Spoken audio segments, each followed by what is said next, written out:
केजरीवाल की मुश्किलें बढ़ रही है और अब सीबीआई ने डायरेक्ट अरविंद केजरीवाल को दबोचने की तैयारी शुरू कर दी है।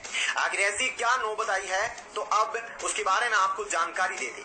केजरीवाल ने बिना किसी प्रूफ के बीजेपी पर 800 करोड़ रुपए में उनके विधायकों को खरीदने के लिए डिस्कस किया था। जो केजरीवाल ने यह आरोप लगाया था, दोस्तों बताया जा रहा है कि वो सब बेबुनियाद थे और उसने केवल अपने आप को बचाने के लिए बीजेपी पर बदले का आरोप लगाया।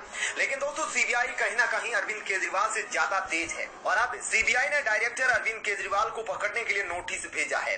आपको बता दें कि केजरीवाल के लिए यह पहला मौका नहीं है, ना जाने कितनी बार उन्होंने माफी मांगी है बीजेपी से। आपको याद होगा 2 साल पहले जब बिना किसी जांच और बिना किसी सबूत के अरविंद केजरीवाल ने नितिन गडकरी पर आरोप लगाया था, गलत सलत बोला था, अनाप शनाप बोला था, जिसके बाद नितिन गडकरी ने उनके ऊपर मानहानि का केस ठोका था और उसके बाद अरविंद केजरीवाल को पूरे सोशल मीडिया पर माफी मांगनी पड़ी थी और फिर नितिन गडकरी ने दया करके अपने मानहानि का केस वापस लिया था।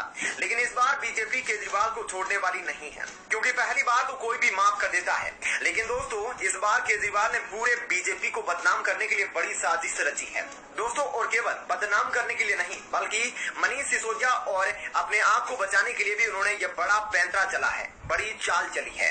आपकी क्या राय है? क्या केजरीवाल एक इनोसेंट पॉलिटिशियन है या फिर सच में उसने कुछ घोटाले किए हैं और उन घोटालों को छुपाने के लिए वह बीजेपी पर बेबुनियाद इल्जाम लगा रहा है?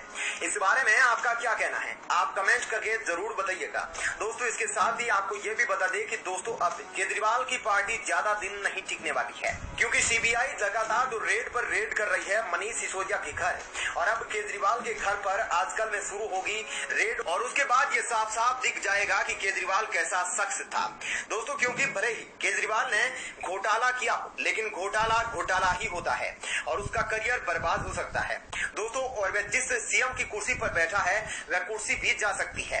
जिस तरह से अभी झारखंड में हालात बने हैं और हेमंत सोरेन की कुर्सी भी खतरे में है, उसी तरह से ही कुछ यूं ही केजरीवाल की कुर्सी अब खतरे में दिख रही है।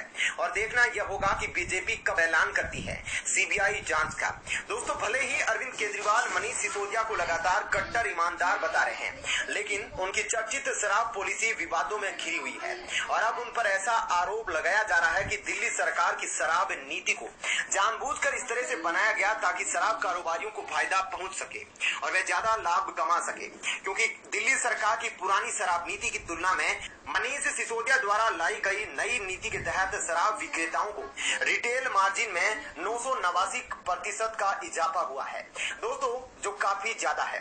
और शराब घोटाले में अब तक मनीष सिसोदिया के खिलाफ ईडी समेत जांच एजेंसियों द्वारा की गई जांच में सामने आया है कि नई नीति लाए जाने के बाद शराब कारोबार